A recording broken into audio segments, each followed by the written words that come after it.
Баршаңызға сәлем. Бүгін біз нанымызды ашытатын боламыз. Ол үшін бізге таразы және ыңғайлы ыдыс. Біздің апарамыз өте жақсы көтерілген. Ыдысымызға 100 грамм апарамызды өлшеп аламыз. 245 грамм су, миллилитр емес, грамм деп өлшей беріңіздер. Жақсылап ертіп араластырып аламыз. Және 350 грамм барлығын елден өткізіп алу қажет. Сонда ұнымыз ауаға толы болады. Басына қасықпен немесе осындай лопаткамен араластырып алыңыздар, кейін қолмен ыңғайлы етіп илеп алыңыздар. Құрғақ немесе түйіршіккен қалмауы керек. Барлығын жақсылап езіп, өзіңізге қалай ыңғайлы солай илейсіз. Барлық ұнды біріктіріп, қолымыздағы артық қамырды алып тастаймыз да бетін жауып 30 минутқа отолезге қоямыз.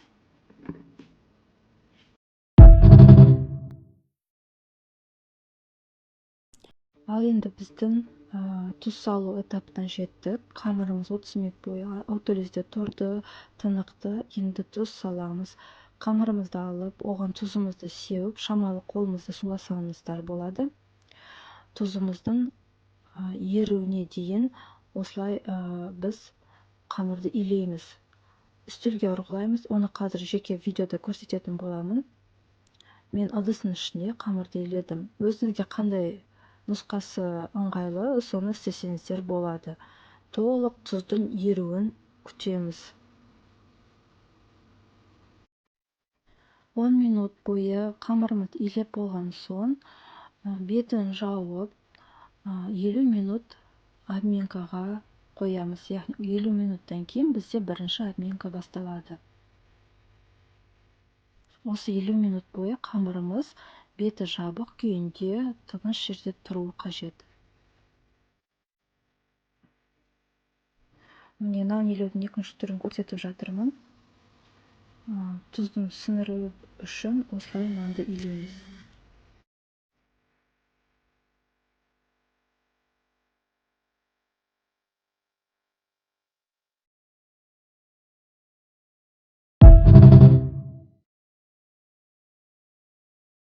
Келесі кезең бізде обменка деп аталады. Әр 50 минут сайын обменка жасаймыз. Мен сіздерге екі түрін көрсетемін. Бұл бірінші түрі.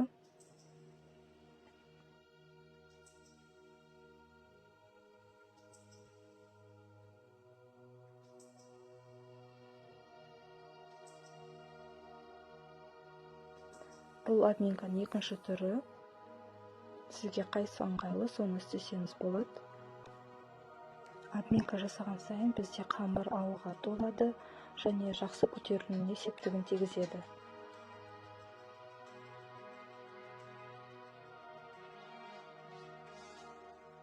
Әр рецептте обменка саны әртүрлі болады.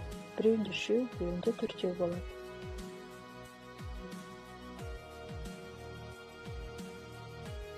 Міне байқасаңыздар, әр обменка сайын біздің қамырымыз өте жақсы көтеріліп келе жатыр.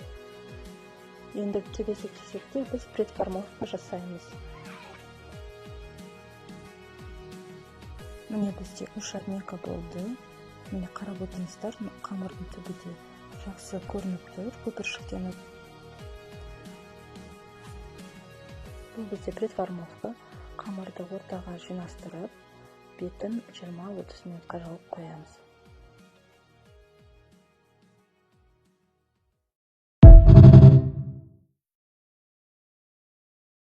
Міне бізде соңғы этап, нан пісіреміз. Предформовкада бізде 30 минуттай тұрды. Көпіршіктерін біз осылай жарып тастаймыз. Un сеуіп, келесі бетке аударамыз. Және максималды түрде осылай қолмен жаямыз. Барлық көпіршіктері бар болса, үлкендерін оларды алып тастау керек, жарып тастау керек. Тура видеодағыдай етіп түйіп, әр түйген сайын осылай басып тұрыңыздар, ішіндегі пузырлары кету керек, көпіршіктері.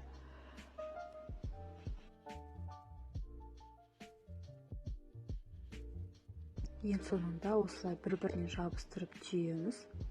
Бұл ротанг корзинасы. Жақсылап тұрып, барлық шетін, бүйірін осылай қысып, шовты жоғарғы қаратып, корзинаның ішіне саламыз. Бетін осылай пакет болса пакетпен, немесе осындай арнайы жапқышпен жабамыз. Мен қазір әсел пешке пісірейін деп жатырмын. Әсел пештің максимум температурасы 320.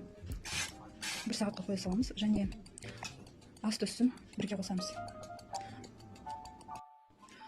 Әсел пеш болсын, духовка болсын, ішін қатты жақсылап максимумға қыздыру керек, және қазан немесе осындай гусятница бар, утятницалар бар, чугунный, алюминий түрлі металдағылар бар. Мен шынысын алдым.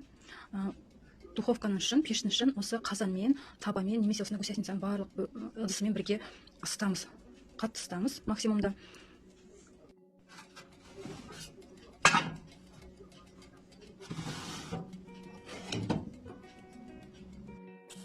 Міне қараңыздар, маған қалай күшті, әп-әдемі болып көтерілген. Жолып жұмсақ. Қазір енді осының қалай табаға салуын көрсетемін.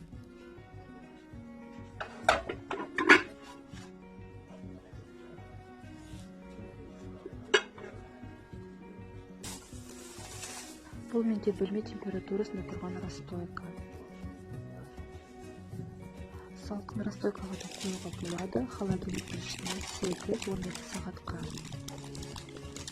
Ал егерде бөлме температурасында расстойка қоятын болсаңыздар, онда бөлме температурасына байланысты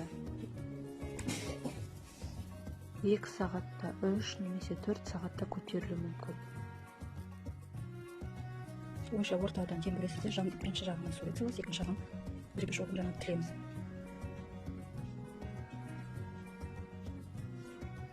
Аздап майлап жіберуге болады. Мына шетінен бастап, мына шетіне дейін тілеміз.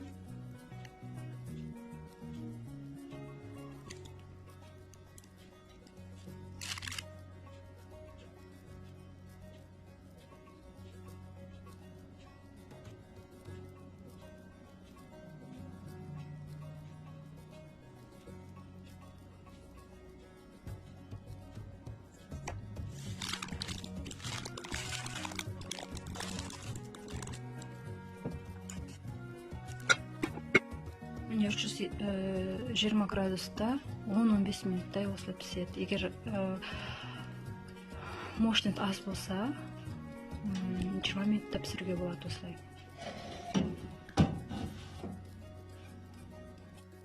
320 градуста 15 минут пісіреміз. Сосын 220-ге азайтып, тағы бір 10-20 минут пісіреміз. Содан кейін ғана мынау біздің табамыздың гусятницаның үстін алып тастаймыз.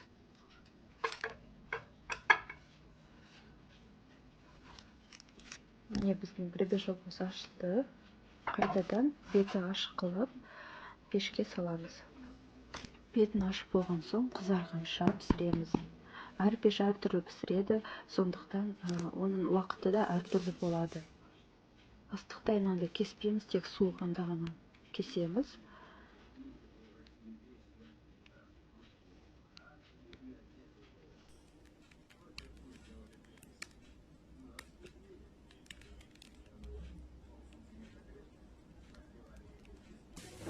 Нанды тек толық суыған соң ғана кесеміз.